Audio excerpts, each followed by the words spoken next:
Both guys have a way of disarming these high-priced, special-type athletes, and I think that's why you see them play so hard. I think it's almost even as far as how well the players want to play for these guys. I just think it's going to be execution. Guys, we'll get your NLCS prediction in just a bit, but right now let's check in with our Christian Anderson, who's in the city of brotherly love.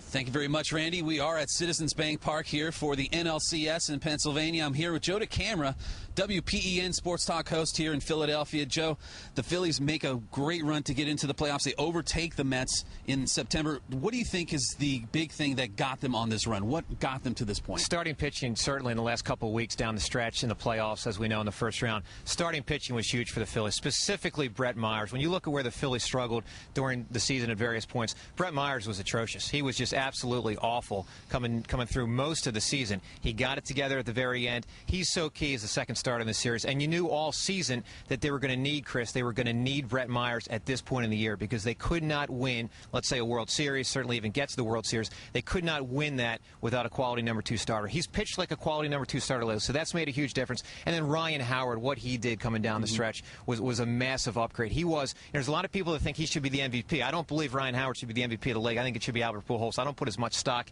into the making the playoff things as some people do. But, Howard down the stretch was phenomenal. But you go through the first 4 months of the season, I mean, the home runs were there and the RBIs were there, but the strikeouts and the batting average was so horrendous. Yeah. So Ryan Howard's improvement really made a big difference. What do you think the Dodgers can do to expose the Phillies? What can they attack?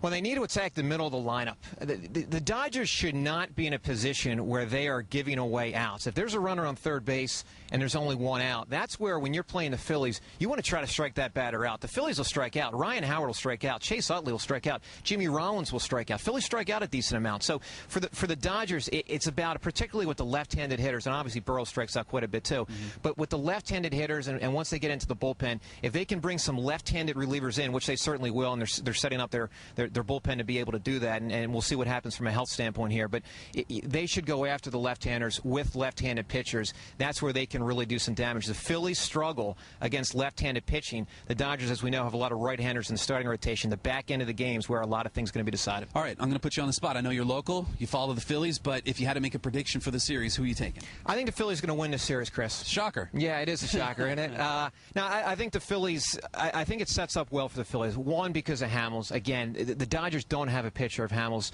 capability right now. And the second thing is, mindset-wise, I think the Phillies are ready for this. I think the city of Philadelphia is ready for this. But more importantly, I think the Phillies are. You look at what happened in the playoffs last year, the struggles against Colorado. They really, they settled into, hey, we were here, and they got there, but it was over in a second. It was over so quick. This year, now they're ready for this kind of moment. I think the Phillies win the series in 6 games. 6 games? 6 games. All right. You heard it from Joe DeCamara, WPEN here in Philadelphia. We'll be talking to him a little bit more about the Philadelphia fans and the mindset. But first, let's get back to Randy back in Los Angeles. Guys.